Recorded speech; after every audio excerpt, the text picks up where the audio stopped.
Welcome to the American edition of Culinary Diplomacy. Today, we'll be having the United States Ambassador and his wife on our show. It promises to be a riveting experience. Don't go anywhere.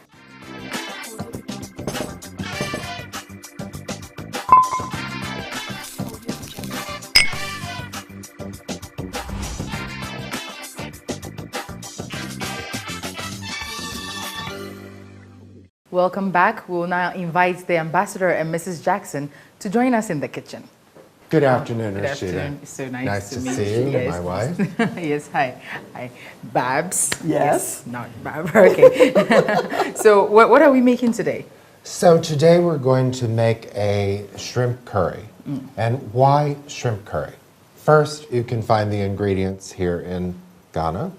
Secondly, this really symbolizes a blend of many of our cultural heritages in the United States. So curry from India, shrimp from the Gulf Coast, and I think it's a very southern dish. It's a dish that people in Louisiana would recognize. I think Ghanaians will recognize it too, except they may substitute red pepper for curry, but we'll talk about that. Okay. So what ingredients are we using?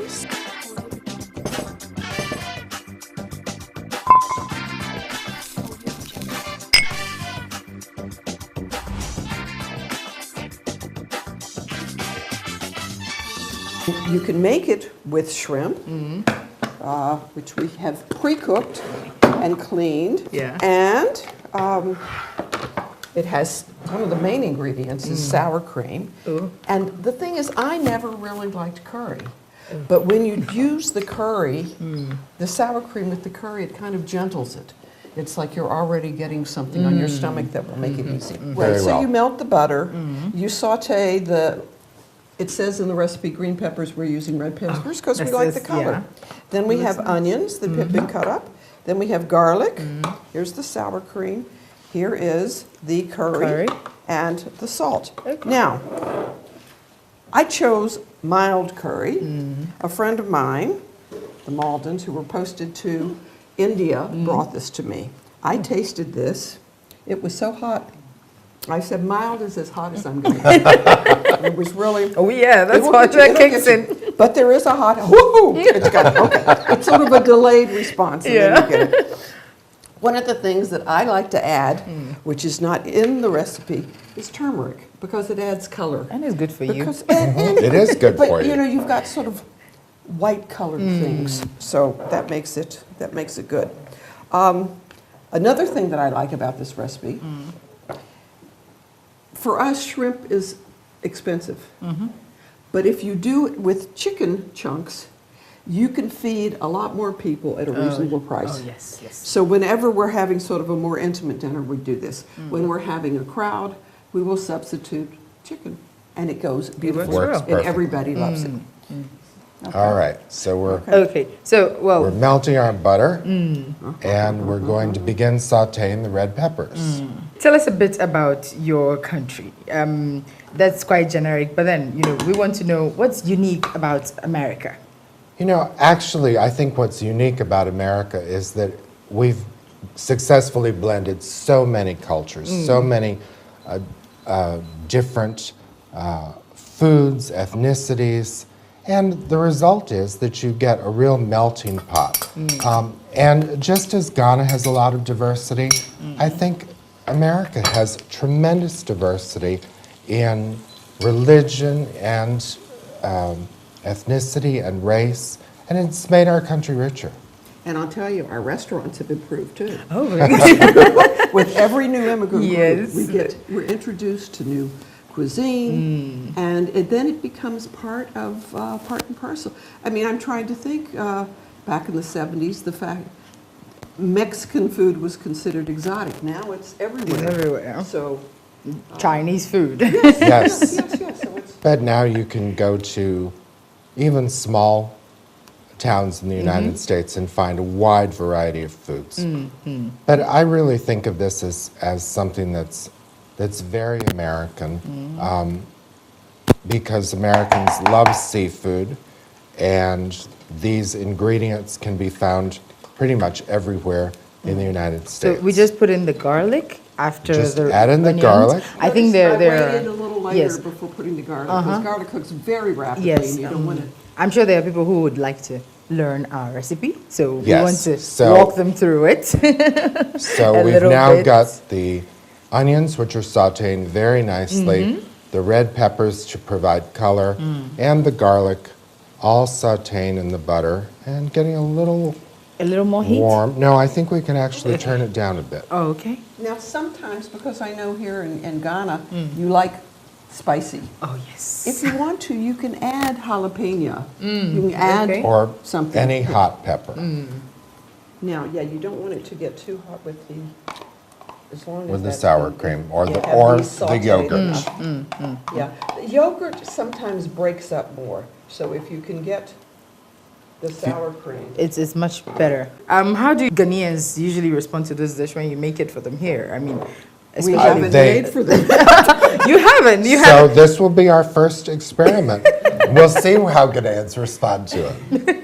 No, That's that's a lot funny of pressure because- on me. I have to judge this Well, you know, for the you. pressure was that we were sitting there saying, what are we going to prepare? And he remembered this dish. Wow. And I said, it's a wonderful dish. I'm so glad you thought of it.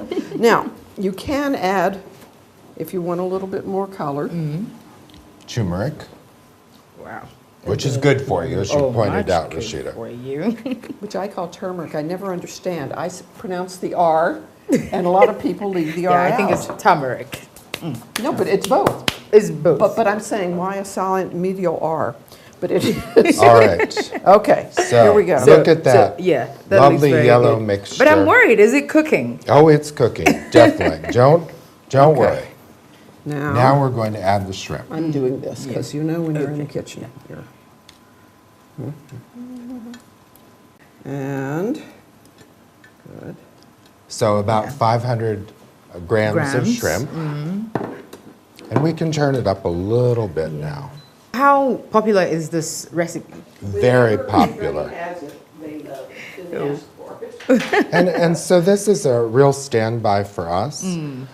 It's based on the idea of Spanish paella, if I can make that Oh, comparison. yes. So a few less ingredients, but the concept is the same. You've got a rice base, you've got this lovely combination of shrimp, but again, you can do chicken and it will come out just as well.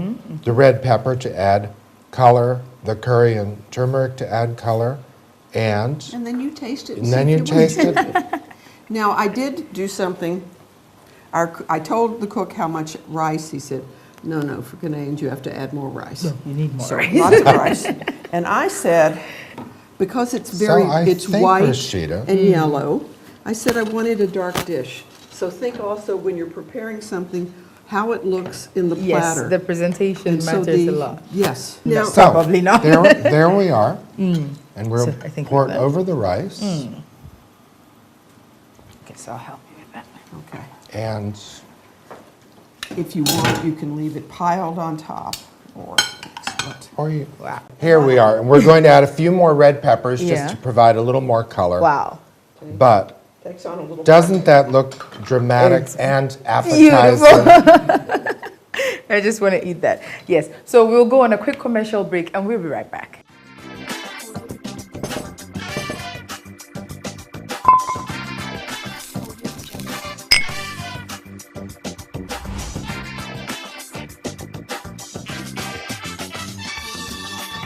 Welcome back to the show. We are done with our cooking, but we have to have a little chat first before we can eat. So, yes. How has your stay been in Ghana? You've been in Ghana for how long? So we've been here almost a year now. We've had a wonderful stay. We had visited here in the 1990s, and when we came back at the beginning of this year, we saw how much Ghana has developed, how much it's changed, how much the quality of life has improved. And we're very excited to be here. We've made lots of friends and look forward to making many more. What do you guys do at your leisure in Ghana? Where do you go? So we've traveled extensively. I've been to 5 of the 10 regions, and I look forward to visiting the other 5. and we like to swim. We like board games. I like to read. I love to read, and we find plenty to keep us busy, both professionally and personally. What do you love about, I'm sure Babs can talk to us about this. What do you love about Ghana and its people? Well, one of the first of all, you know you're very friendly. Oh yes, everybody says that. Well, but it's true. It's true. I'm telling you, by profession, I'm a speech pathologist. And when I was back home, I was walking into the office of the school, and I heard some people talking and smiling on the side. I said, they're Ghanaian. I mean, it was amazing, and I went over and asked, and they were. There was just an aura that was wonderful about them. So there's that, the warmth and the friendliness. In terms of what we do and things, what has been very special, and I'm very lucky because I get to travel with the ambassador, and we visited farms, villages, hospitals, laboratories, fisheries. We've talked with people about traffic in persons. There's just, I feel I'm very lucky that I have that firsthand sight or to share with him. So that's one of the things that I've really liked. I'll be quiet about the traffic. No, but people have, Ghanaians have wonderful stories to tell, and they're wonderful spinners of tales, both real and fanciful. And it's great to be engaged with them, to listen with them. I've never had difficulty engaging a Ghanaian in a conversation. They always are anxious to talk. Are there any cultural similarities between our two countries? Have you noticed any? Oh, I think there are a lot of cultural similarities. I think one of the foundations is religion. I think both of our countries are very attached to the importance of religion, but also to religious tolerance. So you find Muslims, Christians living together well. I also think that our shared values around democracy have brought us closer together. And we do a lot of cultural exchanges, but I'm not talking about just the musical groups that we bring to perform here or singers or dancers. I'm also talking about all of the Ghanaians who go to study in the United States. We have over 3,000 Ghanaian students currently studying in the United States.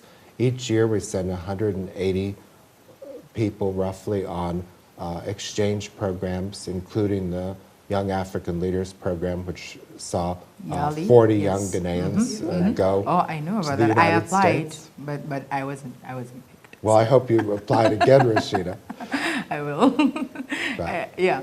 You've been a diplomat for a while? I've been a diplomat for almost 35 years. Oh. So what are some of your previous assignments? So, in order, Canada. I went to Burundi from there, and then to Zimbabwe, and then Cote d'Ivoire, which is when we first came to know Ghana, when we used to travel over here.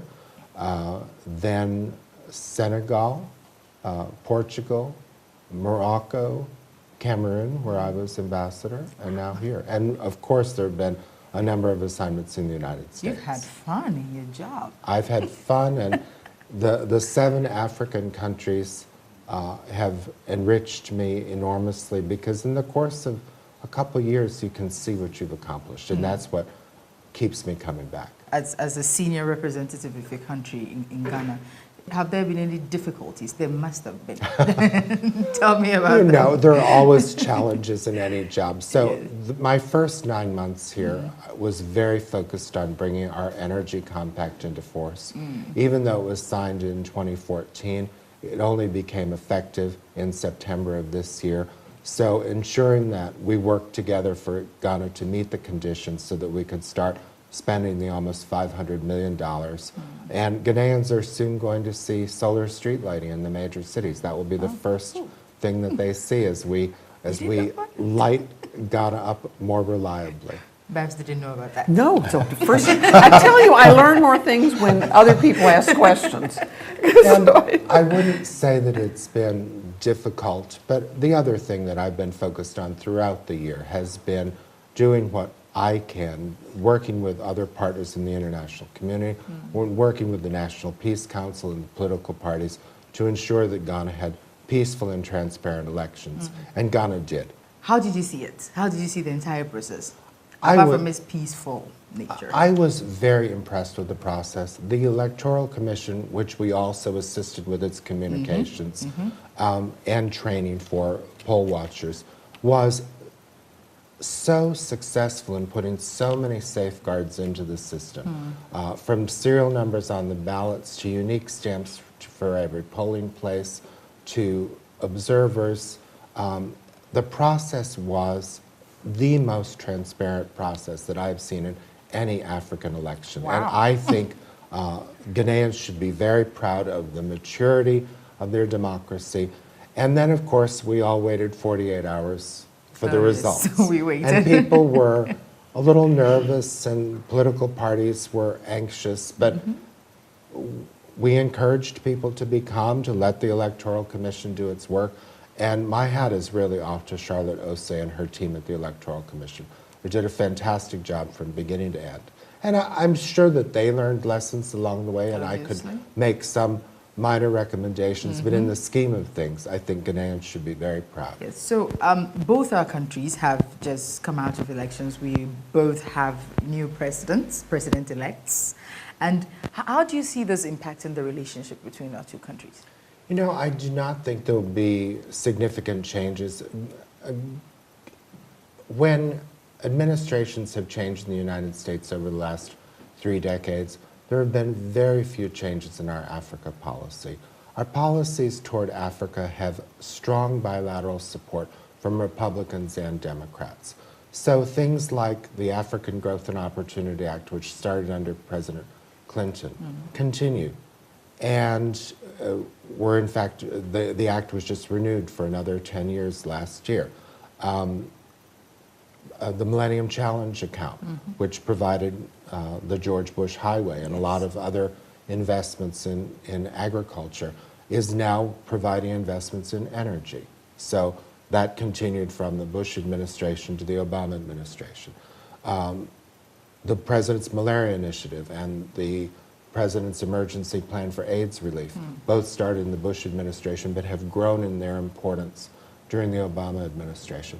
And President Obama has also introduced Power Africa and the Young African Leaders Initiative, YALI, and I'm confident that those will continue. So we have built on the successes of one administration and the next, and so I feel very good about the relationship growing stronger under our 2 new presidents-elect. But you have a president who is very tough on immigration, who has indicated that foreign aid wouldn't be so forthcoming on occasion.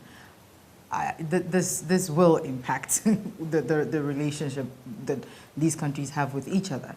Because if you're telling somebody their people cannot come to your country, under certain circumstances, obviously, then there is going to be a little bit of friction, isn't there? So let's be very clear about immigration and migration.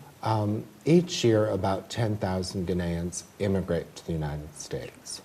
A similar number are, even more, are applying for visas to go for study, for tourism, for business.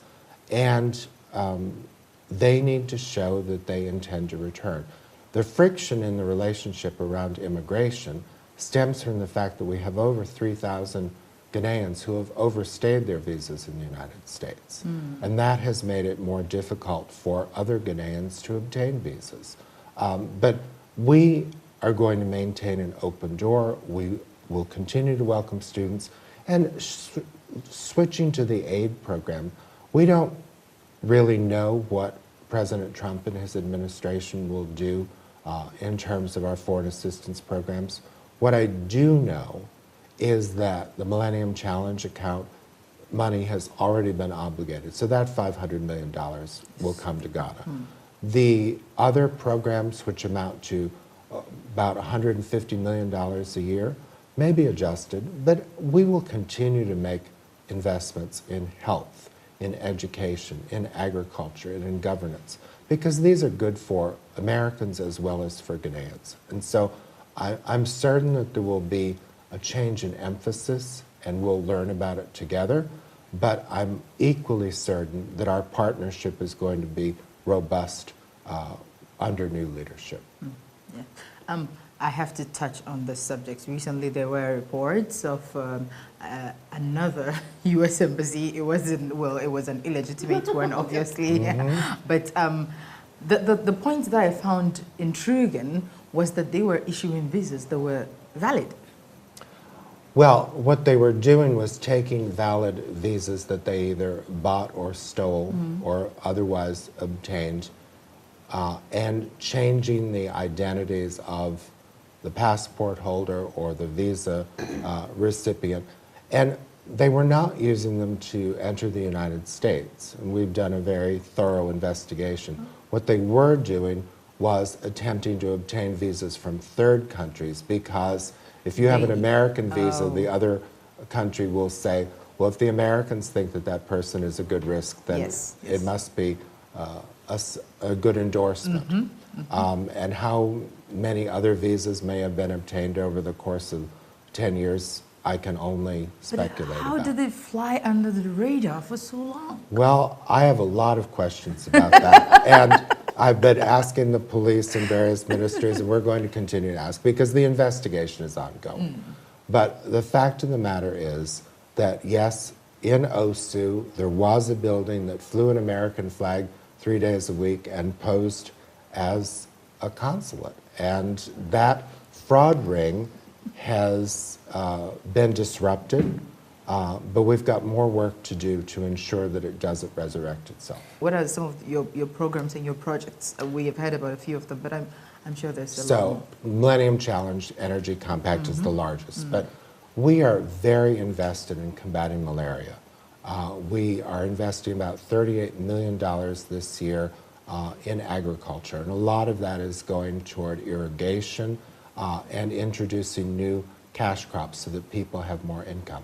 I just launched a few weeks ago in Mole a great program on shea and moringa and dawa dawa and traditional products here in Ghana that we think have enormous export potential in the United States and can generate far more revenue for people in northern Ghana than they've been generating up to this point. And then I love our education program. I mentioned my love of reading, and I used to be a teacher before I was a diplomat. But we are distributing over 4 million books to the primary schools all across the country in every region. And I'm so excited because those books are in local languages as well as in English. And I really believe that encouraging children to read will give them a leg up in their education. And I want them to be comfortable with the books in English. I'm all for people learning to read and write in their home languages, their local language, but English is a world language. Obviously. Ghanaians need to master that language to be competitive on the international job market. And they are competitive, but they can be even more so. I think it's really interesting how well Ghana has done in the spelling bee. Tell me, this is, yes, because even the UK is not into that program. This is an international thing that when they go to the United States for the scripts, I mean, I've been home watching and the word, I don't even know the words that they're asking. They're like so sophisticated. But you really see not only the diversity of our culture and the kids from all different countries whose parents have come here and the kids are now growing up, their knowledge and the way they spell. And so we met the girl. Yes. Yes. Winner this year and in Ghana. Yeah, it was just delightful. And also showing how they were giving out books by Ghanaian authors that were just hilarious. I mean, just that gave a humor about life in Ghana that was very special. But that value, and interesting because I brought home some little books to give to my staff to take to their children, and they said, well, the kids think that it's only for rich kids. And I said, no, not at all. It goes in every school, and they compete. And I do not think that she was from a wealthy No, I don't No, think she no. is. I don't think But so. for them to get past that mental block of that it's for someone else, but that they could do this. And it's kind of a love of words and a love of reading and discovery. It was very impressive. So, and if you ever can, I don't know if they ever televise the actual competition, but we have watched it. I was watching with my sister-in-law in Atlanta, and they came across the word harmattan, and I said, thank God I can spell it, and I know what it is, okay? And they wanted to know the source, what language it came from. And I said, oh, I knew it was Arabic, and they said, Arabic and Twi. I said, Twi? Okay. So, and I was probably the only one in the room who knew what Twi was. But it's not actually Twi, it's Chi. Tree, how do you do it? Like, you know, you go like Tree, Yes. tree. Yes. Good, so I'm learning. I'm learning, good. They'll have to have me on next time when they go Arabic and Twi. Yes. Obviously, the United States does a lot for Ghana. Yeah. In terms of aid, there's just a lot of areas of collaboration. Now, I'm not one to look a gift horse in the mouth, but I think people would like to know why do certain countries help out other countries? It's what is it? Why do, for instance, why does America have a vested interest in Ghana to see that it goes forward? You know, our relationship dates back hundreds of years if we consider the slave trade. But since 1957, when we opened our embassy here, we've had a very strong exchange of people and ideas. And we have over 13,000 Americans who are resident here in Ghana. That's a huge community. And it underscores the depth of the relationship. It underscores that Americans are interested in Ghana. They feel at home in Ghana. We have a lot of industry here. There are more than 100 companies that are part of the American Chamber of Commerce in Ghana. And we believe that we do share values. And so when you talk about why a country wants to do something, let's take a very practical example. Let's take Ebola, which did not come to Ghana but came to West Africa. If the United States and other partners had not worked with Liberia and Sierra Leone and Nigeria and Mali and Guinea to eradicate that, it would have become worse in the United States. We had cases in the United States. So health is an area where we must collaborate. Education is another area where we must collaborate because the more knowledgeable people are about issues, the better choices they will make about how they conduct their lives. And in terms of our policy interests, Ghana has been a very strong partner in promoting human rights, in promoting the values that I think underpin what the United Nations is all about. So we're proud to work with Ghana, and we think our investments are very targeted and make the lives of Ghanaians and the lives of Americans better. So it's been great having you. It's been a very revealing conversation, and we now have to eat our food. Absolutely. And I'm looking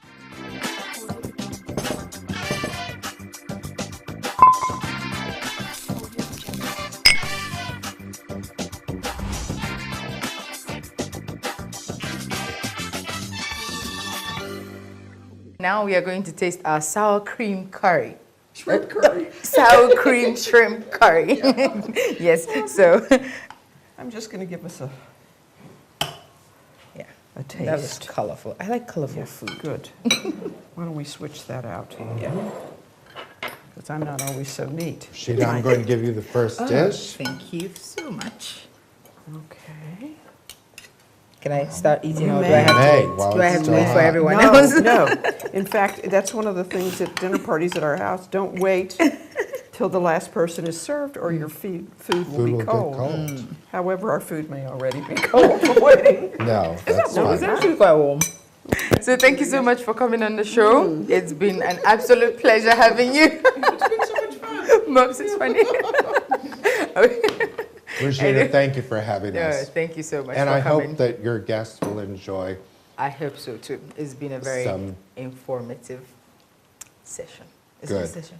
And now, over to the sour cream curried shrimp. Yes. They will love it. And the recipe is very easy. We've come to the end of another exciting edition of Culinary Diplomacy. See you again next time.